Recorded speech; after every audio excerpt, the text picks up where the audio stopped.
Meus amores, hoje nós vamos fazer uma fogueira e os materiais que vamos utilizar são esses, ó, tesoura sem ponta, papel sulfite, cola quente, lápis de cor, papelão e essas duas tirinhas também de papelão que eu tirei.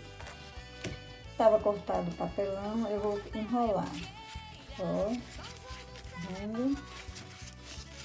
Fazendo os pauzinhos. Aí fiz esse, aí eu vou passar a cola aqui, ó. Faz esse processo com todos. Eu vou precisar da quantidade de pauzinho, que depois eu vou falar pra vocês o total.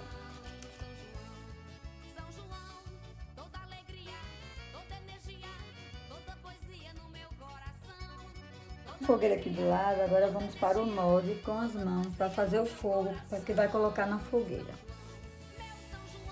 Aí eu vou desenhar aqui a mão, depois pintar, formando o fogo usando a cor amarela e o vermelho.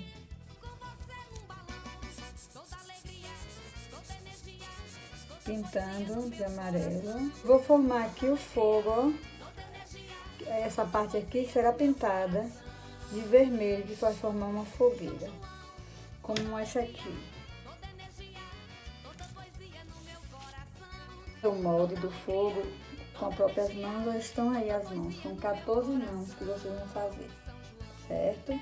E formar esse foguinho aí.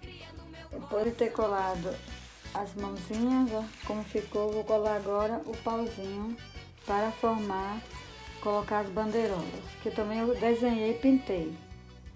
Suporte com o próprio papelão e amarrei o cordãozinho. Agora eu vou colar as bandeirolas, ó. Eu fiz as bandeirolas também no papel, ó, e pintei, tá vendo? As bandeirolas, e ficou assim, pessoal. Eu espero que vocês façam no capricho, porque está chegando a festa junina. Beijo!